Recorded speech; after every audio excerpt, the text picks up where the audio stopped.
Good morning everyone. दोस्तों आज है मार्च 9 2022 और हम लोग करने वाले हैं द हिंदू न्यूज़पेपर की एनालिसिस। मेरा नाम है सितेंद्र चौधरी और रोज की तरह कुछ सिलेक्टेड टॉपिक्स मैं यहाँ पे आपके लिए लेके आया हूँ। एक बार ब्रीफली देख लेते हैं आज हम लोग कौन कौन से टॉपिक करने वाले हैं। तो दोस्तों सबसे पहला जो टॉपिक रहेगा वो रहेगा Indians joining the Ukraine forces. कई सारे इंडियन ऐसे हैं जो कि यूक्रेन में उनकी फोर्सेस को ज्वाइन कर रहे हैं और सिर्फ इंडिया से ही नहीं, इंटरनेशनली बहुत सारी कंट्री से लोग ज्वाइन कर रहे हैं। थोड़ा सा इसी के बारे में हम लोग बात करेंगे और आपका पॉइंट ऑफ व्यू भी जानेंगे यहाँ पे, क्या ऐसा सही है, क्या इंडिया को ज्वाइन करना चाहिए कि नहीं करना चाहिए, वो भी थोड़ा देख लेंगे। Stagflation on the world level, ये स्टैगफ्लेशन क्या होता है, एक नया इकोनॉमी का टर्म है जिसको आज हम लोग करेंगे। वैसे तो अगर आपने इकोनॉमी पढ़ा होगा अपना, आपने नोट्स पढ़े होंगे या बेसिक तैयारी किया होगा, उसमें आपको इन्फ्लेशन के रिगार्डिंग इस तरह की बहुत सारी टर्म्स देखने को मिली होंगी। स्टैगफ्लेशन, डीफ्लेशन, डिसइन्फ्लेशन, है ना, वो सारी चीज़ें। तो आज बात करेंगे स्टैगलेशन के बारे में और वर्ल्ड लेवल पे जो है वो किस तरह से हो सकता है। नेक्स्ट टॉपिक रहेगा supreme court on social reforms के बारे में। सुप्रीम कोर्ट ने क्या बोला है, एक्चुअली ये पूरा मामला बनता है एनडीए से। एनडीए के एग्जाम में जब से गर्ल्स की एंट्री हुई है उसके बारे में ये शुरुआत हुई थी, लेकिन अभी घूम फिर के ये बात जो है कास्ट रिफॉर्म्स के ऊपर आ गई है। और कास्ट रिफॉर्म्स के बारे में हमारी कंट्री में बहुत कई सौ सालों से बातें चल रही हैं, अभी तक वो रिफॉर्म नहीं हो पाए हैं जो कि डिजायर्ड हैं। तो इसी के बारे में सुप्रीम कोर्ट ने यहाँ पे कुछ बात बोली है। मोटर व्हीकल अग्रीमेंट के बारे में बात करेंगे, जहाँ पे हम लोग नेपाल के बारे में, इंडिया, भूटान, बांग्लादेश के बारे में बात करेंगे। ये पूरा अग्रीमेंट क्या है और कैसे ये इंडिया की सिर्फ ट्रेड ही नहीं बल्कि हमारे पर्सन टू पर्सन, मतलब पीपल टू पीपल रिलेशन को भी इम्प्रूव कर सकता है, उसके बारे में बात करेंगे। द ऑफिस ऑफ गवर्नर, ये आज का एक्सप्लेनर सेक्शन है, इसको देखेंगे कि ऑफिस ऑफ गवर्नर के बारे में पास्ट में कुछ कमिटीज़ बनाई गई हैं, जैसे पंछी कमेटी, सरकारिया कमेटी, कुछ सुप्रीम कोर्ट की का वर्डिक्ट भी है एक बहुत ही ज़बरदस्त वाला लैंडमार्क एस एन बोमई। तो ये बोमई केस क्या है, इसके अंदर क्या वर्डिक्ट सुनाया था, उसको भी देखेंगे। फिर देखेंगे new pandemic that we do not know. देखिए कोविड के बारे में सभी जानते हैं, लेकिन इस आर्टिकल में, हेल्थ वाला आर्टिकल है ये, एक ऐसे पेंडेमिक के बारे में बात की है जो बिल्कुल हमारे सामने है, मिलियंस ऑफ लोग उससे मरते हैं, लेकिन उसे हम लोग कहीं ना कहीं इग्नोर करके निकल जाते हैं। इसके बारे में पूरा बात करेंगे। Then we have some additional topics as well. चलिए दोस्तों शुरुआत करते हैं।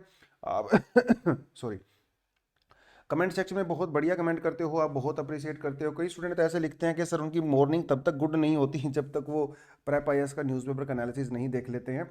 और बहुत सारे स्टूडेंट को पता चलता है, हमें उनके कमेंट सेक्शन से बात करते हैं हम लोगों के साथ कि किस तरह बेनिफिट होता है एनालिसिस का। तो दोस्तों लगातार देखते रहिए। ऐसा जरूरी नहीं कि रोज़ आपको सभी आर्टिकल समझ में आएंगे प्रॉपर तरीके से, क्योंकि ये जर्नी थोड़ी लंबी होती है। उस तरह की डेवलपमेंट अंडरस्टैंडिंग को डेवलप करना थोड़ा समय लगता है। तो महीना 2 महीना लगातार देखिए और डेफिनेटली बहुत सारे टॉपिक्स पे आपकी कमांड हो जाएगी। चलिए दोस्तों बढ़ते हैं आगे। आज है no smoking day. No smoking day, actually ये हर साल अलग अलग डेट पे आता है। तो सेकंड वेंसडे होता है जो मार्च का, उसको तब सेलिब्रेट किया जाता है। कभी ये 9 मार्च को आता है, कभी 11 मार्च को आता है, कभी 7 मार्च को आ जाता है। तो आज जो है वो है नो स्मोकिंग डे। इंडिया की गवर्नमेंट ने जो है नो स्मोकिंग को लेके कौन कौन से प्रोविजंस यहाँ पे लिए हुए हैं वो भी आपके सामने हैं। Cigarette act regulation the prohibition supply and the distribution 1975 में हम लोगों ने बनाया था। उसके अलावा जो डब्ल्यूएचओ का फ्रेमवर्क है जिसे कहा जाता है framework convention the tobacco control, India ने इसको भी अडोप्ट किया, तो इंडिया इसका भी पार्ट है। और उसी के चलते हम लोगों ने अमेंडमेंट किया था और ये 2003 के अंदर अपने ऑलरेडी एग्जिस्टिंग एक्ट के अंदर और भी कई सारे प्रोविज़न हम लोगों ने लिया हुआ है। तो स्मोकिंग है दोस्तों एक बहुत ही बड़ा मुद्दा, राइट। रूरल एरिया हो चाहे अर्बन एरिया हो, कुछ भी इससे अनटच नहीं है। एक्चुअली आज को एडिटोरियल जो सेक्शन है ना वो भी इसी के रिगार्डिंग है कि किस तरह से स्मोकिंग भी एक बहुत बड़ा पेंडेमिक है जिसको एड्रेस करने के लिए सरकार को जो मेजर्स लेने चाहिए सरकार उतने नहीं ले रही है। तो इसके बारे में पूरी बात करेंगे एडिटोरियल सेक्शन में, तो तब तक का थोड़ा सा वेट कर लीजिए। आज का जो पहला टॉपिक है, एक बार फ्रंट पेज देख लेते हैं आज का हिंदू का क्या है। Ukraine drops pitch for NATO. देखिए पूरा मामला ही तब शुरू हुआ था यूके और उसमें यूक्रेन और रशिया के बीच में, क्योंकि यूक्रेन ने इंटरेस्ट दिखाया था नाटो को ज्वाइन करने का और रशिया ने कहा कि देखो भैया ये तो हम नहीं होने देंगे, क्योंकि रशिया अपने आप को यूक्रेन से बिल्कुल अलग नहीं मानता। उनका कहना है कि यूक्रेन एग्जिस्ट ही नहीं करता क्योंकि Ukraine is just like Russia. तो वो उनको अपना ही पार्ट मानते हैं। पुतिन ने तो कई बार कहा है कि यूक्रेन को मैं अलग कंट्री मानता ही नहीं, वो तो बिल्कुल हमारे भाई बंधु हैं। तो जब उसने यूक्रेन ने कहा कि भैया मैं नाटो को ज्वाइन कर लूँगा, तो रशिया ने यूक्रेन के ऊपर अटैक कर दिया। और अभी भी रशिया इस पूरे वॉर को रोकने के लिए तैयार है, अगर यूक्रेन रिटर्न में गारंटी देता है कि वो नाटो को ज्वाइन नहीं करेंगे। और अगर यूरोप और अमेरिका भी अगर रशिया को गारंटी देता है कि वो यूक्रेन को ज्वाइन नहीं करवाएंगे, तो युद्ध आज ही 1 सेकंड में बंद हो सकता है। तो फिलहाल क्योंकि यूक्रेन में इतना हंगामा हो रहा है, बहुत सारे लोग मारे जा रहे हैं, डिस्ट्रक्शन बहुत बुरी तरह से हो रहा है, तो यूक्रेन के जो प्रेसिडेंट हैं मिस्टर जेलेंस्की, उन्होंने कहा है फिलहाल कि हम लोग नाटो को ज्वाइन नहीं करेंगे। तो हमने ये आइडिया एक्चुअली ड्रॉप कर दिया है। तो ये है पूरी छोटी सी news. All international flights to resume from March 27। पिछले 2 साल में मार्च 23 से बंद हो गई थी। फाइनली कोविड की first wave, second wave, third wave, सब ये सब आई, तो फाइनली अभी सरकार जो है उसको इंटरनेशनल फ्लाइट को रिज्यूम करने की कर रही है। अगर किसी को घूमने जाना है, कहीं स्विट्ज़रलैंड जाना है, यूके जाना है, यूएस से जाना है, कहीं भी अगर आपको छुट्टी मनाने जाना है, अब अभी आराम से जा सकते हो। लेकिन मुझे पता है कि आप में से कोई जाएगा नहीं। कोई जा सकता है तो बता दे। Amendment propose to make the land pooling mandatory, ये कोई आपके लिए पढ़ने की नहीं है क्योंकि दिल्ली की लोकल न्यूज़ है। सेना approaches police against the ED officials. ED के बारे में हम लोग पहले कई बार बात कर चुके हैं, एनफोर्समेंट डायरेक्टरेट, तो इसके बारे में तो अभी नहीं करेंगे। लेकिन ये पॉलिटिकल मामला है तो इसमें हम लोग घुसेंगे नहीं। बढ़ते हैं पहले टॉपिक के ऊपर। Many Indians volunteer to join Ukraine forces. Volunteer का मतलब होता है कि भैया आप अपनी मर्जी से जाके ज्वाइन करते हो, कोई आपको ज़बरदस्ती ज्वाइन नहीं करवाता, उसका मतलब होता है वॉलंटियर। देखिए तमिलनाडु का एक there is a boy of Tamil Nadu, और वो यूक्रेन के अंदर था, उसने जो है यूक्रेन की फोर्सेस को कर लिया है ज्वाइन, तो पहले इंडियन है। और रिकॉर्ड ऐसा बताते हैं कि उसको 2 बार इंडियन आर्मी से रिजेक्शन मिला है, वो इंडियन आर्मी ज्वाइन करना चाहते थे, लेकिन वही है, और किसी किसी का सपना होता है ना वो बैटल ग्राउंड में जाने का, बंदूक लेके लड़ने का, तो हो सकता है उनका ऐसा ही ड्रीम रहा हो, तो यहाँ फुलफिल नहीं हुआ तो उसने यूक्रेन में फुलफिल कर लिया। तो पहला ऐसा केस है। लेकिन उसके अलावा यूक्रेन में जब ये लड़ाई शुरू हुई, अब यू नो वेरी वेल कि यूक्रेन की आर्मी इतनी बड़ी नहीं है, तो उन्होंने जो है पूरी दुनिया के लोगों से अपील किया कि भैया जो यूक्रेन को फेवर करते हैं, रशिया के अगेंस्ट में है, वो एक वॉलंटरी फोर्स ज्वाइन कर सकते हैं जिसका नाम है इंटरनेशनल वॉलंटियर्स, मतलब उसका वैसे इन्होंने नाम रखा है इंटरनेशनल लीजियन। तो इन्होंने एक वेबसाइट बनाई हुई है, आप वहाँ पे वेबसाइट पे जाकर रजिस्टर कर सकते हो। वहाँ पे थोड़ी प्रोसेस होती है, थोड़ी टफ टाइप की प्रोसेस रहती है। अगर आप उस प्रोसेस को फुलफ़िल करते हो, सारी कंडीशंस को फुलफ़िल करते हो, तो आप यूक्रेन में जाके फोर्सेस को ज्वाइन कर सकते हो। ठीक है, तो खार्किव में इंडिया के एक आदमी ने उसको ज्वाइन किया है। इंडिया से मेरे ख्याल से कई हज़ार लोगों ने वॉलंटियर किया है उस वेबसाइट के ऊपर, लेकिन अभी तक कोई क्लियरेंस शायद किसी को नहीं मिला होगा। हाँ, लेकिन ये लीगल नहीं है। अगर आपका ऐसा मन कर रहा होगा ना, तो ये लीगल है नहीं भैया। ये हमारा जो आईपीसी चैप्टर 6 है उसके अंदर सेक्शन 121 और 123 के 30 के बीच में ये एक क्रिमिनल ऑफेंस है, क्योंकि रशिया हमारा एक फ्रेंडली कंट्री है, उसके साथ हमारी जो है पीसफुल अलायंस है, और अगर आप उसके खिलाफ ज्वाइन करते हो फोर्सेस को, तो आपको पनिशमेंट मिल सकता है, इम्प्रिजनमेंट भी हो सकती है, जेल भी हो सकती है 7 साल के लिए। और सिर्फ इतना ही नहीं, आपकी प्रॉपर्टी को भी फॉरफिट किया जा सकता है, उसको भी सरकार कुड़क सकती है। कुड़क बोलते हैं, कुड़क वर्ड होता है हिंदी में इसके लिए। ठीक है, तो आप सोचना भी मत। अगर आज के पास के आसपास कोई ऐसा इंसान सोच रहा है तो उसको भी मना कर दो कि देखो ऐसा नहीं कर सकते। हाँ, अगर रिस्क लेना है, अपने आप को बाहुबली समझते हैं, तो जा सकते हैं, अगर वो क्राइटेरिया फुलफिल करते हैं तो ये है पूरा मामला। मेरे ख्याल से 20,000 के लगभग अभी तक इंटरनेशनल लीजन को इंटरनेशनल लोग ज्वाइन कर चुके हैं, और कई हज़ार एप्लीकेशन इंडिया से भी जा चुकी हैं। आप कमेंट सेक्शन में बताइए क्या ये ठीक है। कुछ जब मैं न्यूज़ देखता हूँ, ट्विटर देखता हूँ, तो वहाँ पे बहुत सारे लोग कहते हैं कि जो इंडिया के स्टूडेंट वहाँ पे गए हुए हैं उनको ज्वाइन करना चाहिए यूक्रेन की फोर्सेस, क्योंकि वो यूक्रेन के अंदर रहते हैं, उस उनका नमक खाया है, तो उनको यूक्रेन के साथ लड़ना चाहिए। कुछ लोग ऐसा कहते हैं, कुछ लोग ऐसा कहते हैं कि नहीं नहीं, वो तो अपनी करियर बनाने के लिए गए थे, कोर्सेज करने गए थे, तो वो इंडिया में आ रहे हैं तो ठीक है, वो सारी चीज़ें चल रही हैं। आप बता सकते हो क्या ये ठीक है, और पर्सनली आप किसको सपोर्ट करते हो। देखिए ये कोई रोंग एंड राइट वाला क्वेश्चन नहीं है यहाँ पे इतना, बस वो क्या होता है ना, किसी किसी का कोई आदमी किसी अलग तरीके से सेंसिटिव होता है, कोई किसी अलग तरीके से सेंसिटिव होता है, कोई दिल से सोचता है, कोई दिमाग से सोचता है, इसीलिए सभी के डिसीजन अलग अलग हो सकते हैं। Global stagflation risk. ये स्टैगफ्लेशन क्या है? देखिए दोस्तों, स्टैगफ्लेशन ना बेसिकली दो वर्ड से मिलके बना है। एक है स्टैग्नेशन और एक होता है इन्फ्लेशन। स्टैग्नेशन का मतलब हो जाता है कोई जब चीज़ जाके पूरी तरह से स्टैटिक हो जाती है। स्टैटिक मतलब भैया उसके अंदर प्रोग्रेस हो ही नहीं रही, मतलब आप ये समझ लीजिए कि वो लास्ट पॉइंट आ गया है, स्टैग्नेशन। जैसे आप अगर 2-3 घंटे ऑनलाइन क्लास करते हो तो आपके दिमाग का भी स्टैग्नेशन आ जाता है, आपका दिमाग और ज़्यादा चीज़ें एक्सेप्ट नहीं कर सकता। तो इकोनॉमी के अंदर भी स्टैग्नेशन आ जाता है, जब इकोनॉमी मतलब भरपूर कोशिश करने के बाद भी ग्रो नहीं कर रही है, वहीं के वहीं अटके खड़ी हुई है। और साथ में है इन्फ्लेशन। इन्फ्लेशन मतलब प्राइस राइज। तो जब दोनों चीज़ों का कॉम्बिनेशन होता है, मतलब जब अनएम्प्लॉयमेंट भी बहुत हाई होती है, लोगों को काम धंधा मिल नहीं रहा है, और इन्फ्लेशन भी बहुत हाई है, उस केस को बोलते हैं स्टैगफ्लेशन।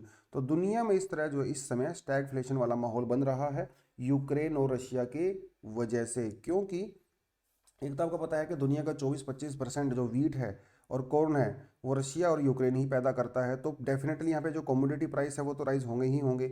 उसके अलावा कुछ मेटल हैं जैसे निकल है, एल्यूमिनियम है, और जो आपको बताया था पैलेडियम वगैरह करके जो रेयर अर्थ मेटल्स हैं उसको रशिया पूरी तरह से कंट्रोल करता है। और क्रूड ऑयल तो डेफिनेटली करता ही है, खासकर यूरोप के अंदर। यूरोप के अंदर जो 40% गैस की रिक्वायरमेंट है, नेचुरल गैस, वो रशिया से आती है भैया। 25% जो यूरोप के अंदर क्रूड ऑयल की रिक्वायरमेंट है वो भी रशिया से आती है। तो जब रशिया उसको सप्लाई रोक देगा या वो खुद रशिया के ऊपर सैंक्शंस लगा देते हैं तो इसकी वजह से क्रूड ऑयल का प्राइस बढ़ेगा। और कल ही मैंने आपको बताया था कि क्रूड ऑयल का प्राइस कितना ज़्यादा इंपॉर्टेंट होता है, क्योंकि क्रूड ऑयल जो है ना वो आपके ट्रांसपोर्ट कॉस्ट को इम्पैक्ट करता है। और जब ट्रांसपोर्ट महंगा होता है तो सारी चीज़ें महंगी हो जाती हैं, जिसकी वजह से आता है इन्फ्लेशन। तो अभी तक तो वैसे स्टैगफ्लेशन वाली सिचुएशन बनी नहीं है, लेकिन बन सकती है।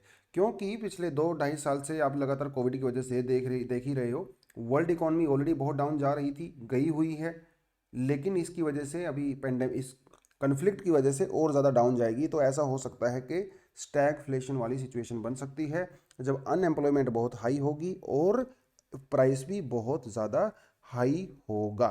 तो आरबीआई की रिसर्च भी कहती है कि अगर क्रूड ऑयल का प्राइस अगर $10 भी इंक्रीज हो जाता है पर बैरल, तो भैया इंडिया का जो फिजिकल डेफिसिट है वो बहुत ज़्यादा बढ़ जाता है। तो इंडिया का फिजिकल डेफिसिट भी बढ़ सकता है। और फिजिकल डेफिसिट क्या होता है, ये आपको मैंने ऑलरेडी बता ही रखा है। ये होता है जी आपकी एक्सपेंडिचर और आपकी इनकम के बीच का डिफरेंस। आप इसको उल्टा भी लिख सकते हो, इनकम माइनस एक्सपेंडिचर और expenditure minus income, doesn't matter, क्योंकि वो प्लस और माइनस कुछ भी आ सकता है। जब माइनस आता है तो सरप्लस होता है, सॉरी माइनस आता है तो डेफिसिट होता है, प्लस आता है तो सरप्लस होता है। तो वो हो गया इंडिया का डेफिसिट। इसका अभी इन्फ्लेशन के रिगार्डिंग कुछ टर्म्स आपको बताता हूँ, ये मैंने किसी ऑनलाइन पोर्टल से कॉपी पेस्ट मारा था, देख सकते हो। डिफ्लेशन, डिसइन्फ्लेशन, स्टैगफ्लेशन, रीफ्लेशन, ये कुछ चीज़ें यहाँ पे होती हैं। देखिए एक चीज़ मैं आपको बताता चलूँ कि जो इन्फ्लेशन का अपोजिट होता है ना, इन्फ्लेशन का जो अपोजिट होता है वो डिसइन्फ्लेशन नहीं होता, वो डीफ्लेशन होता है। डीफ्लेशन, इन्फ्लेशन मतलब होता है प्राइस राइज, डीफ्लेशन होता है प्राइस फॉल, ठीक है। डिसइन्फ्लेशन का मतलब होता है कि जो आपकी प्राइस फॉल तो होता है लेकिन नेगेटिव नहीं जाता है, उसका मतलब होता है डिसइन्फ्लेशन। जब आपकी इन्फ्लेशन की रेट थोड़ी सी कम होने लगती है, दैट इज डिसइन्फ्लेशन। स्टैगफ्लेशन आपको बता ही दिया है ना, जब प्राइस बहुत हाई होते हैं, इन्फ्लेशन बहुत हाई होती है और अनएम्प्लॉयमेंट भी बहुत हाई होती है, दैट इज स्टैगफ्लेशन। रिफ्लेशन का मतलब ये होता है कि देखिए दोस्तों, इन्फ्लेशन ना आपको सुनने में बड़ा एक ऐसा लगता होगा ये बहुत नेगेटिव चीज़ है, लेकिन एक हेल्दी इन्फ्लेशन होना भी बहुत ज़रूरी है। मतलब 2% से लेके 4% तक अगर इन्फ्लेशन रहती है तो दिस इज़ डिज़ायर्ड। जब वो 4% से ज़्यादा हो जाती है तो वो खतरनाक होती है, और जब वो 2% से कम हो जाती है तब भी खतरनाक होती है। तो हमें एक बीच का बैलेंस यहाँ पे बना के चलना पड़ता है, ठीक है। तो कई बार जब वो 2% से कम हो जाती है तो सरकार जानबूझ के प्राइस को इंक्रीज कर देती है, जिसे कहते हैं रीफ्लेशन। तो कई ऐसी पॉलिसीज सरकार कर सकती है जिसकी वजह से प्राइस इंक्रीज हो जाता है, दैट इज कॉल्ड रीफ्लेशन। अगला टॉपिक में कहता है कि social revolution takes time, supreme court ने कहा है। देखिए एनडीए के अंदर अभी आपको पता ही है कि पिछले साल सुप्रीम कोर्ट ने ऑर्डर दिया था कि यहाँ पे गर्ल्स को भी यहाँ पे दिया जाए, क्योंकि पहले गर्ल्स एनडीए के अंदर एग्जाम नहीं दे सकती थी। तो गर्ल्स को बेसिकली पिछले 2 सालों में 19 गर्ल्स जो है, 19 गर्ल्स 2021 में और 19 गर्ल्स जो है वो 2022 में उनको एडमिशन मिला है थ्रू एनडीए। चलिए ये तो ठीक है, हो गया, इतना बढ़िया रिफॉर्म हुआ, होना चाहिए था, बहुत ड्यू था। आ, खैर जो इंडक्टमेंट है वो कम हुआ है, मुझे लगता है और ज़्यादा होना चाहिए। इसमें सरकार जो है कुछ काम कर रही है डेफिनेटली, कुछ ना कुछ, आर्मी और सरकार। लेकिन अभी एक किसी ने पीआईएल फाइल किया सुप्रीम कोर्ट के अंदर कि एनडीए के अंदर जो है वो कास्ट बेस्ड रिजर्वेशन भी इंक्लूड किया जाए, एससी एसटी और ओबीसी कैटेगरी को दिया जाए। देखिए हमारे डिफेंस सेक्टर में दोस्तों कास्ट बेस्ड अभी तक रिजर्वेशन नहीं है। तो जब ये पीआईएल डाला गया तो सुप्रीम कोर्ट ने कहा कि भैया थोड़ा रुकिए, थोड़ा रुकिए, अभी जो है उसको खैर ऑलमोस्ट रिजेक्ट कर दिया एप्लीकेशन को। तो सुप्रीम कोर्ट का कहना है कि देखिए पहले तो हम लोगों ने महिलाओं को यहाँ पे इंडक्ट किया, लेकिन ये जो रिफॉर्म है ना वो धीरे धीरे होते हैं। इकोनॉमिक रिफॉर्म्स आप ओवरनाइट कर सकते हो, कोई दिक्कत नहीं है, लेकिन जो सोशल रिफॉर्म्स होते हैं regarding caste, regarding religion, regarding your cultural practices, your religious practices, ये बहुत स्लो होते हैं। इसको करने में ना सालों सालों लग जाते हैं, जनरेशन टू जनरेशन लग जाती हैं। अब सोच के देखिए हमारे कंट्री में कितने सालों से कास्ट रिफॉर्म्स हो रहे हैं, है ना। बुद्धा के समय से, जैन के समय से, उसके बाद भक्ति मूवमेंट वगैरह चली, लेकिन अभी तक कास्ट जो है लगभग यूं की त्यों है, कम हो रही है लेकिन इतना आसान नहीं है कास्ट वाले सिस्टम को तोड़ना। जो सोशल प्रेजुडिस होते हैं महिलाओं के अगेंस्ट में, है ना, पर्टिकुलर किसी खास कम्युनिटी के अगेंस्ट में, तो समय लगता है। सुप्रीम कोर्ट ने बस यही बोला है। आगे कहता है कि Bangladesh, India, Nepal to move ahead on the MVA. MVA का मतलब होता है मोटर व्हीकल अग्रीमेंट। ये पूरा अग्रीमेंट क्या है वो थोड़ा सा देख लेते हैं। अब आप एक चीज़ को देखियो, मान लो जो है एक डायग्राम आपको बना के दिखा सकता हूँ मैं। आप ये देख लीजिए कि जैसे जो है आप, ठीक है जी, तो जैसे बीच में आपका आ जाता है इधर ये बांग्लादेश, ठीक है। तो अगर आपको इधर नॉर्थ ईस्ट में जाना है, नॉर्थ ईस्ट इंडिया में अगर आपको जाना है, तो जैसे मान लो आपको अरुणाचल में, आपको यहाँ जाना है, मान लो आपको त्रिपुरा में जाना है, ठीक है, आपको त्रिपुरा में जाना है या फिर आपको मिजोरम में जाना है, नागालैंड में जाना है, तो आप क्या करते हो, आप इधर कलकत्ता से होते हुए, ये पूरा सिलीगुड़ी से होते हुए, इस कॉरिडोर से होते हुए, तब आप जो है यहाँ पे जा सकते हो, मणिपुर में, मिजोरम में, त्रिपुरा में, जहाँ भी आपको जाना है। लेकिन इंडिया कोशिश कर रहा है कि हम लोग बांग्लादेश के थ्रू जो है एक रूट बनाएं, जिसकी वजह से हमें ये पूरा बाईपास करके ना जाना पड़े और सीधा ही हम लोग यहाँ पहुँच सकते हैं, नॉर्थ ईस्ट में एक्सेस कर सकते हैं। क्योंकि अभी आपको लगभग 1500 किलोमीटर घूम के आना पड़ता है। लेकिन सपोज करो वही ट्रक अगर हम यहाँ से कोई रोड बना दें, तो सिर्फ और सिर्फ 600 650 किलोमीटर में ही आपका काम हो जाएगा। तो इसमें कितना ज़्यादा फ्यूल बचेगा, कितना ज़्यादा पैसा बचेगा, कितना ज़्यादा बॉडरेशन बचेगा, वो तो है ही। और साथ के साथ दोनों कंट्री की ट्रेड इंप्रूव होगी और पीपल टू पीपल जो है आपस में यहाँ पे कनेक्शन भी बढ़ेगा। तो कल्चरल एक्सचेंज, वो सारी चीज़ें तो खैर हैं ही। तो इसी को लेके जो है हम लोगों ने चार कंट्री थी बेसिकली स्टार्टिंग में यहाँ पे, जिन्होंने 2015 के अंदर ये अग्रीमेंट किया था, जिसके अंदर हमारा आ जाता है नेपाल, इंडिया तो है ही, भूटान और बांग्लादेश। इन्होंने कहा था कि हम लोग आपस में कॉरिडोर बनाएंगे, इन चार कंट्री ने एक बेसिकली रोड बनाएंगे जहाँ पे जो ट्रक्स हैं वो बिना जो है किसी दिक्कत के जा सकते हैं। अभी पता क्या होता है, अभी मान लो आपको इंडिया से कोई ट्रक लेके जाना है, तो आप यहाँ से ट्रक लेके जाओगे। अभी ऐसा होता है बहुत सारे केस में, नेपाल में हो रहा है, भूटान में हो रहा है। तो मान लो अगर आपको बांग्लादेश के थ्रू क्रॉस करना भी है तो होगा क्या, पहली बात तो क्रॉस होंगे नहीं, फिर भी बाई चांस अगर क्रॉस होता है तो क्या होता है, पहले वो ट्रक यहाँ बांग्लादेश के बॉर्डर पे आएगा, बांग्लादेश के बॉर्डर पे वो सारे का सारा सामान अनलोड किया जाएगा, यहाँ से फिर किसी दूसरे ट्रक में उसको लोड किया जाता है जो कि बांग्लादेश वाला ट्रक होता है। ये ट्रक जो है फिर उसको बॉर्डर पे लेके जाएगा, वहाँ से फिर से उस सामान को अनलोड किया जाता है, दूसरे ट्रक के अंदर उसको डाला जाता है, फिर वो जाके इंडियन टेरिटरी के अंदर एंट्री करता है। ऐसा ही नेपाल में भी होता है, ऐसा भूटान में भी होता है।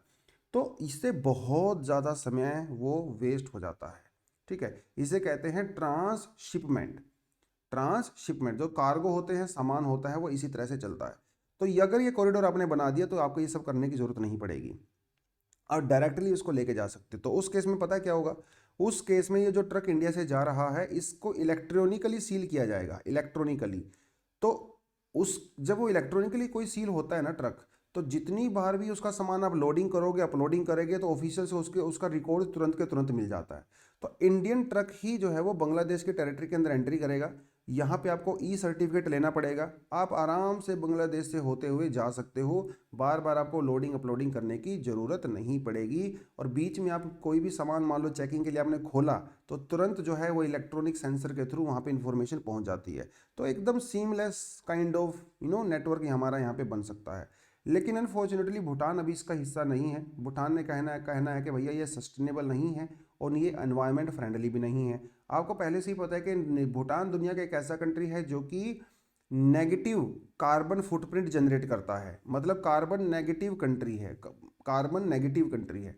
तो जितना कार्बन ये प्रोड्यूस करते हैं उससे बहुत ज़्यादा कार्बन जो है ये कंज्यूम कर लेते हैं। तो ओवरऑल भूटान एक नेगेटिव कार्बन टाइप कंट्री है, ठीक है।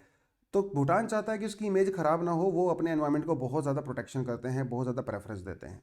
तो ये पूरे का पूरा मामला था। तो अभी शायद ये जो कॉरिडोर है Bangladesh Bhutan India corridor BBIN जिसको बोला जाता है, इस पे कुछ काम होगा क्योंकि मोदी जी ने उनसे बात किया है। और मोदी जी अभी बिम्स्टेक में भी विजिट करने वाले हैं, bay of Bengal initiative for the multi sectoral technical and economic corridor, यहाँ पे भी विजिट करें, कोलंबो में जाएंगे, तब भी उनसे बात करेंगे।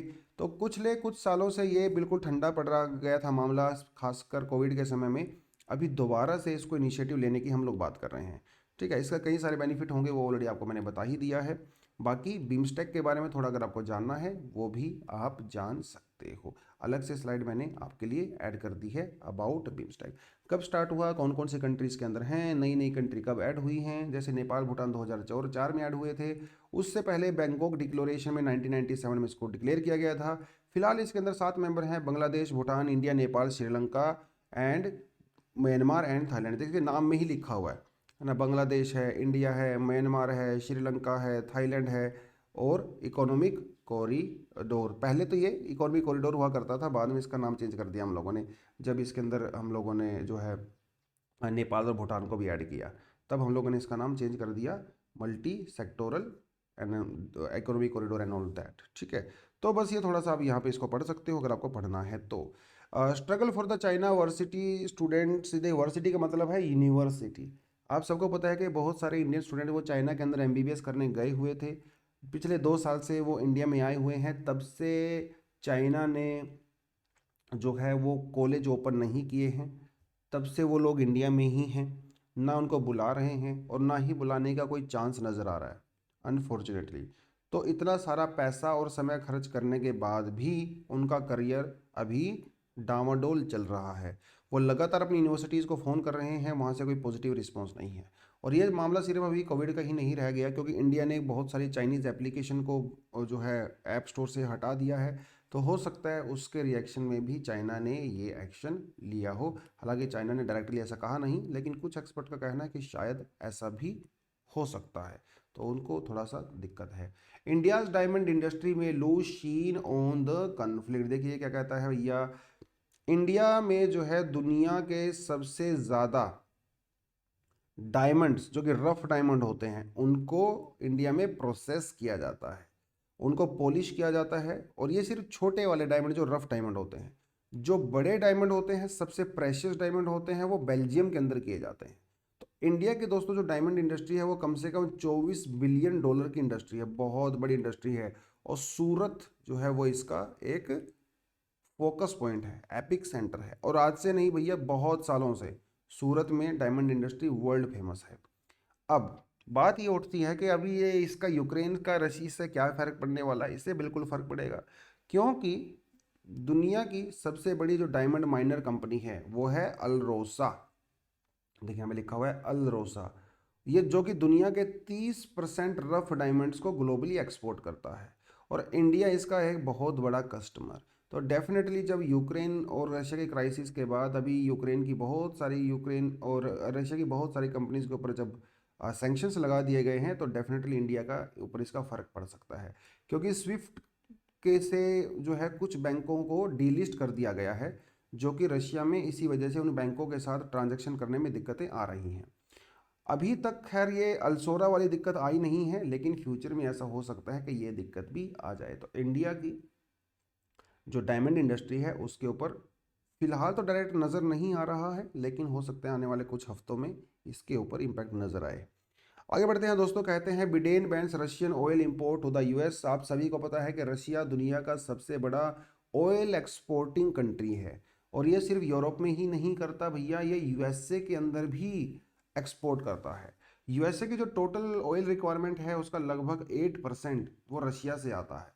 तो बहुत ज़्यादा सोचने विचारने के बाद और अपोजिशन पार्टी के विरोध के बाद अभी फाइनली बाइडेन ने इसको कर दिया है बंद। मतलब रशिया का जो ऑयल है वो अभी अमेरिकन पोर्ट्स के ऊपर नहीं आएगा।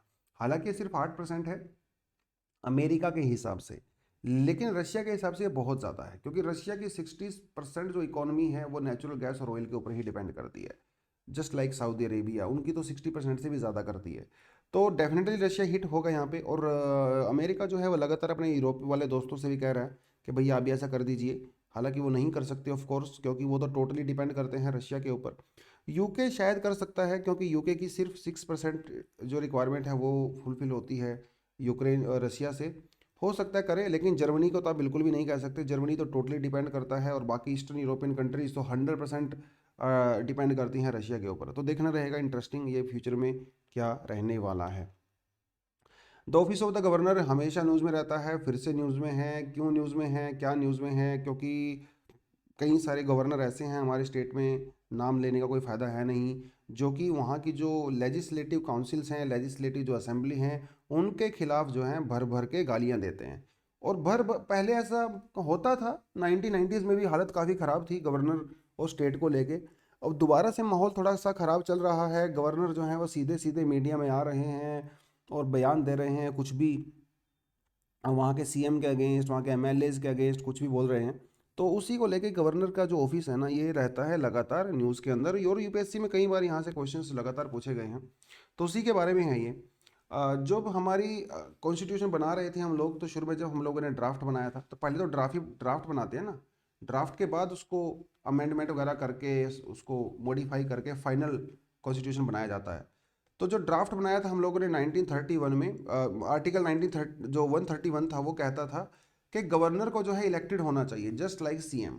इनिशियल ड्राफ्ट में ये सजेशन दिया गया था, लेकिन बाद में इन्होंने सोचा कि नहीं यार, वो इलेक्टेड नहीं होना चाहिए। देखिए, अगर सीएम भी इलेक्टेड होगा, गवर्नर भी इलेक्टेड होगा, तो दोनों के बीच में क्लैशेस बढ़ जाएंगे, खर्चा भी ज़्यादा होगा डेफिनेटली, बार बार आपको इलेक्शंस करवाने पड़ेंगे, वो तो अलग सी बात है। तो फाइनल कॉन्स्टिट्यूशन के अंदर हम लोगों ने कहा कि गवर्नर को ऐसा करते हैं, अब उसको हम नॉमिनेट करते हैं। तो जो हमारे काउंसिल ऑफ मिनिस्टर हैं उसको अभी नॉमिनेट करते हैं, ठीक है, और प्रेसिडेंट उनको अपॉइंट कर देते हैं। अभी फ़िलहाल ये चल रहा है। तो आर्टिकल 155 यही कहता है कि advice of council of minister आप उसको नॉमिनेट करते हो, और जब चाहे वो उसको हटा भी सकते हैं। अब यहाँ भी ये बड़ा सवाल है, क्योंकि गवर्नर जो है वो पॉलिटिकल पार्टी से बिलोंग करते हैं। उस समय तो नहीं करते जो वो ऑफिस में होते हैं, लेकिन वैसे वो पॉलिटिकल पार्टी से ही बिलोंग करते हैं। कोई भी पॉलिटिकल पार्टी अपने आदमी को ही वहाँ पे बैठाती है, क्योंकि वो पूरी तरह से प्रेसिडेंट के प्लेजर पे ही काम करता है, जब चाहे उसको हटा सकती हैं। तो गवर्नर के ऑफिस को लेकर इसी तरह की बहुत सारी चीज़ें हुई हैं कि उसको सेंट्रल गवर्नमेंट अपने फ़ायदे के लिए यूज़ करती है। उसके ऊपर बहुत सारे आरोप भी लगते रहे हैं, और वो सारी चीज़ें हैं। और पास्ट में अगर आप की बात करो, 1990s की बात करो, तो गवर्नर का इतना ज़्यादा इंटरफेरेंस करते थे स्टेट गवर्नमेंट्स में, जब चाहे वहाँ पे वो प्रेसिडेंट रूल लगा देते थे, करना कुछ नहीं होता था। गवर्नर आके एक रिपोर्ट भेजते थे सेंटर को कि भैया ये जो स्टेट है ना, इसकी मशीनरी पूरी तरह से फेल हो गई है, आप यहाँ पे प्रेसिडेंट रूल लगा दीजिए।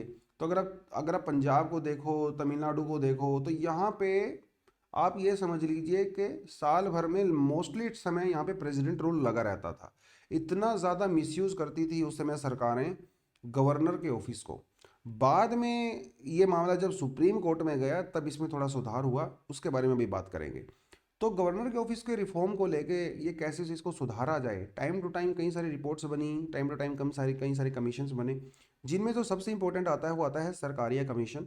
लक्ष्मीकांत के अंदर भी इसको दिया हुआ है। तो सेंटर स्टेट रिलेशन को लेके बहुत इंपॉर्टेंट टॉपिक आपका हो जाता है।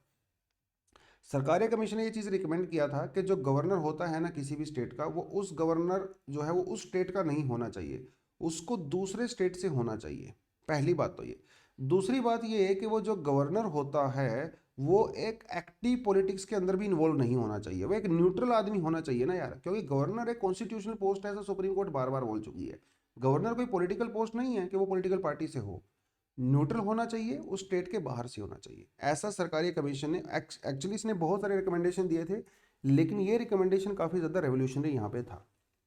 सिर्फ यही नहीं, जो हमारी फर्स्ट एआरसी रिपोर्ट थी 1966 में, उसने भी यही कहा था कि जो गवर्नर की जो पोस्ट होती है वो 5 साल होनी चाहिए। पहली बात तो ये। दूसरी बात, गवर्नर अगर एक बार अपॉइंट हो जाता है कोई पर्सन एज अ गवर्नर, उसको दोबारा से री अपॉइंटमेंट नहीं होना चाहिए। ठीक है, तो इससे उसकी जो पॉलिटिकल एस्पिरेशन है वो थोड़ी सी कम हो जाती हैं। नेशनल कमीशन जो कि 2000 में बनाया गया था, इसने भी यही कहा था कि पहले तो आप उसका टाइम लिमिट जो है फिक्स करिए। ऐसा मत करिए कि अपनी मर्जी से उसको अपॉइंट कर दिया, अपनी मर्जी से उसको हटा दिया। तो टाइम लिमिट फिक्स कीजिए जिससे वो बंदा अपनी पोस्ट को लेके सीरियस रहे, उसको पता रहे कि हाँ भैया तुम्हारा टेन्योर फिक्स है, अपना ठीक ढंग से काम कर सके। ऐसा उन्होंने कहा। नेशनल कमीशन ये भी कहा कि गवर्नर क्या करते हैं ना, गवर्नर बहुत सारे जो बिल्स होते हैं जो स्टेट लेजिस्लेटिव असेंबली के द्वारा पास किए जाते हैं, उसको प्रेसिडेंट की असेंट के लिए जो है उसको रिजर्व करके रखते हैं। तो इन्होंने कहा कि इसके लिए भी टाइम लिमिट होनी चाहिए। जो पॉकेट वीटो होती है प्रेसिडेंट के पास वो भी लिमिटेड होनी चाहिए, और गवर्नर के पास भी जो वीटो पावर होती है वो भी लिमिटेड होनी चाहिए। टाइम लिमिट बेसिकली यहाँ पे इन्होंने फिक्स करने की बात कही थी। फिर 2007 में हम लोगों ने लेटेस्ट बनाया था पंची कमीशन। पंची कमीशन ने भी यही कहा कि पहली बात तो आप उसके टेन्योर को फिक्स कीजिए। एक्चुअली पंची कमीशन ने जो ज़्यादातर सरकारी कमीशन की रिकमेंडेशन थी उसी को कॉपी पेस्ट किया था। एक दो चीज़ उन्होंने ऐड की। पहले कहा कि फिक्स टेन्योर होना चाहिए। दूसरी बात, अभी तक हमारे कॉन्स्टिट्यूशन के अंदर गवर्नर को रिमूव करने का कोई प्रोसीजर नहीं है, क्योंकि प्रेसिडेंट जब चाहे उसको रिमूव कर सकते हैं on the advice of council of minister. तो Punchhi commission suggested that there should be some recommendation, so there should be some procedure which should be mentioned in the constitution that how to remove your governor. ठीक है, और governor को फालतू काम भी नहीं करने चाहिए। जो यूनिवर्सिटीज होती हैं उसके जो चांसलर होते हैं वो कौन होते हैं, वो गवर्नर ही तो होते हैं। तो उन्होंने कहा कि गवर्नर के पास बहुत सारी यूनिवर्सिटीज़ को लेके काम रहते हैं। अब किसी स्टेट में हो सकता है 10 यूनिवर्सिटी हैं, 20 यूनिवर्सिटी हैं, तो वो ओवरबर्डन हो जाता है गवर्नर बेचारा, तो उसको थोड़ा सा फ्री माइंड यहाँ पे रहना चाहिए, ऐसा उन्होंने कुछ कहा था। फिर आता है बोमाई जजमेंट केस। तो ये तमिलनाडु का ही केस है। बहुत सारे प्रेसिडेंट रूल लगाए गए बैक टू बैक वहाँ पे। तो finally Bommai case supreme court ने कहा कि देखो भैया, सरकार अपनी मर्जी से प्रेसिडेंट रूल नहीं लगा सकती। इसके लिए सरकार ने सुप्रीम कोर्ट ने कुछ यहाँ पे वर्डिक्ट के अंदर सजेशंस दिए थे। ठीक है, तो इन्होंने कहा कि जो प्रेसिडेंट की जो सरकार स्टेट गवर्नमेंट को जो डिसमिस करने की पावर होती है वो एब्सोल्यूट नहीं होती, उसके ऊपर भी कुछ टर्म्स एंड कंडीशंस होती हैं। पहले ऐसा होता था, गवर्नर अगर सरकार सेंट्रल गवर्नमेंट को अगर रिकमेंड कर देते हैं कि भैया इस स्टेट की सरकार को जो है कैंसिल कर दीजिए, वो तुरंत कर देते थे उसको डिसमिस। सरकार ने कहा ऐसा नहीं है। पहले आप फ्लोर पे आओगे, आप असेंबली में आओगे, वहां पे बैठ के आप प्रूफ करो कि इस सरकार के पास मेजोरिटी नहीं है। अगर प्रूफ होता है तब आप सरकार को हटा सकते हो। पहली बात, प्रूफ होने के बाद भी ये भी प्रूफ करना जरूरी है कि जो अपोजिशन वाले हैं उनके पास भी मेजोरिटी नहीं है। पहले कहने का मतलब यह है कि सरकार को पहले पूरा जोर लगाना चाहिए ये देखने के लिए कि क्या वहां पे कोई पॉलिटिकल पार्टी सरकार बना सकती है। अगर सरकार बना सकती है तो सरकार बनाई जानी चाहिए, अगर नहीं बनाई जा सकती फिर जो है आप प्रेसिडेंट रूल वहां पे लगाइए। तो ऐसा ऐसे कई जो है कई सारी चीजें सुप्रीम कोर्ट ने यहाँ पे बोली थी। इस वर्डिक्ट के बाद प्रेसिडेंट रूल लगने की जो परसेंटेज थी, जो नंबर ऑफ केसेस थे, वो ड्रास्टिकली डिक्रीज हो गए, 99% से ज़्यादा हो गए। ठीक है, तो आज के समय में किसी स्टेट में प्रेसिडेंट रूल लगाना इतना आसान नहीं है जितना इस केस से पहले हुआ करता था। ठीक है, तो फ्लोर टेस्टिंग की बात बात बेसिकली यहाँ पे कही गई थी। इससे पहले फ्लोर टेस्ट होना जरूरी नहीं था। तो ये तो हो गया पूरे का पूरा इस एडिटोरियल के बारे में। इसके अलावा कुछ एडिशनल स्लाइड मैंने आपके लिए ऐड की हैं। Power of governor regarding bills, ये पिछले महीने हम लोगों ने एनालिसिस किया था, उसी में से मैंने कॉपी पेस्ट करके उठाया है। जो नए स्टूडेंट हैं वो डेफिनेटली इसको देख सकते हैं, क्योंकि पुराने स्टूडेंट के पास तो ऑलरेडी ये कंटेंट होगा। तो आर्टिकल 200, आर्टिकल 201 अब जो है यहाँ पे पॉकेट वीटो के बारे में बात किया गया है, एब्सोल्यूट सस्पेंसिव वीटो के बारे में बात किया गया है, कैसे कौन कौन से बिल को रिटर्न कर सकते हैं प्रेसिडेंट के लिए, वो सारी चीज़ें यहाँ पे मेंशन की गई हैं। आप इसको भी इजीली देख सकते हो। Governor is empowered to reserve the certain types of bills. ये पूरा आपका जो है लक्ष्मीकांत में आपको एज इट इज़ मिल जाएगा। हालांकि मैंने लक्ष्मीकांत से कॉपी पेस्ट नहीं किया, इधर उधर से उठाया है, लेकिन आप इसको लक्ष्मीकांत से भी आराम से पढ़ सकते हो। ठीक है दोस्तों, चलिए आगे बढ़ते हैं। नेक्स्ट है हमारे पास एडिटोरियल। वो कहता है देखिए, revive tax increases stub out tobacco product use. आपको पता है कि आज नॉन स्मोकिंग डे है, तो उसी के बारे में ये चीज़ बोली गई है। इनका कहना है कि देखिए भैया, नोवल कोरोना वायरस में लगभग कितने ज़्यादा लोग मारे गए हैं। है ना, मिलियंस ऑफ लोग जो है उसमें मारे गए हैं, जो कि बहुत बड़ा पेंडेमिक है, जो सारी दुनिया को दिखता है ना, हर जगह हालत ख़राब है, इकोनॉमी डाउन है, हेल्थ डाउन है, सब कुछ डाउन है, लेकिन टोबैको को इस बीच में जो है इग्नोर कर दिया गया है। आपको पता है कि टोबैको जो है सिर्फ इंडिया में ही लगभग 1.35 मिलियन, मतलब 13.5 लाख लोग हर साल इंडिया में टोबैको या उससे रिलेटेड बीमारियों से मर जाते हैं। मतलब हर दिन इंडिया में 3500 इंडियंस वो टोबैको और उसके रिलेटेड बीमारी से मर रहे हैं। तो ये भी एक बहुत बड़ा पेंडेमिक है, और ये टोटल इंडिया के जीडीपी का जो है 1% यहाँ पे इसमें खर्चा होता है। बहुत बड़ा पेंडेमिक है, तो इसके ऊपर सरकार को डेफिनेटली फोकस करना चाहिए। वर्ल्ड हेल्थ ऑर्गेनाइजेशन का कहना है कि ये समस्या जो है कोविड जितनी बड़ी नहीं है। क्यों नहीं है? पहली बात तो जो कोविड है वो ट्रांसमिसिबल है, बहुत ज़्यादा ट्रांसमिट होता है, जबकि ये इतना ज़्यादा मतलब है ही नहीं, आप ये समझ लीजिए। तो जो आदमी टोबैको कंज्यूम करेगा उसी को नुकसान होगा और वही मारा जाएगा। इसका मतलब ये है कि इसका सोल्यूशन फाउंड आउट करना आसान है, राइट? इसके लिए आपको कोई वैक्सीन की जरूरत नहीं है, आपको बस दूसरे स्टेप लेने पड़ेंगे। WHO और बहुत सारी ऑर्गेनाइजेशंस का ये मानना है कि जो बेस्ट तरीका होता है टोबैको की कंजम्पशन को रोकने का, वो होता है प्राइस इंक्रीज।